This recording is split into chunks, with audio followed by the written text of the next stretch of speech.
आई रुक करते हैं इस वक्त एक बड़ी खबर का। दिल्ली में हादसे के बीच एलजी की चिट्ठी सामने आई है। सूत्रों के मुताबिक सिविर की सफाई के लिए 2 अप्रैल को एलजी ने मीटिंग बुलाई थी, लेकिन दिल्ली सरकार का कोई भी मंत्री इस मीटिंग में नहीं पहुंचा था। इस वक्त की बड़ी और अहम जानकारी हम आपको बता रहे हैं। और देखिए, ये महत्वपूर्ण इसलिए हो सकता है क्योंकि बारिश के मौसम से पहले ही जब एलजी ने ये मीटिंग बुलाई थी तो इसमें कई ऐसे महत्वपूर्ण पहलू हो सकते थे जिन्हें कंसिडर करके आगे सिविर का काम किया जा सकता था, लेकिन दिल्ली सरकार का कोई भी मंत्री इस मीटिंग में शामिल नहीं हुआ।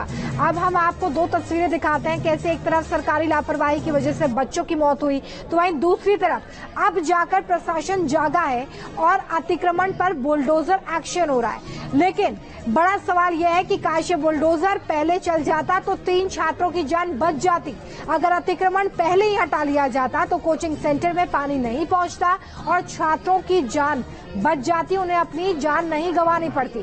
तो 2 पहलू हम आपको दिखा रहे हैं, जहां पर एक तरफ देखिए अतिक्रमण की कार्रवाई आज शुरू हुई है। 5 मशीनें जो है वहां पर पहुंची थी और जो अतिक्रमण वहां पर किया गया था उसे हटाया गया था। लेकिन दूसरी तरफ आप देखिए कि किस तरीके से लंबे समय से ये अतिक्रमण वहां पर था और उसे हटाने के लिए कोई काम नहीं किया गया, जिसकी वजह से 3 छात्रों को अपनी जान गंवानी पड़ी।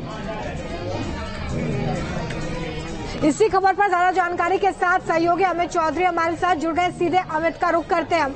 देखिए अमित, सबसे बड़ी बात यह है कि सिविर के लिए जो मीटिंग बुलाई गई थी एलजी की तरफ से, उसमें दिल्ली सरकार का कोई मंत्री पहुंचा नहीं और अब पूरी तरीके से दिल्ली सरकार कटघरे में है, तो प्रशासन के बुलडोजर पहुंच जाते हैं अतिक्रमण हटाने के लिए।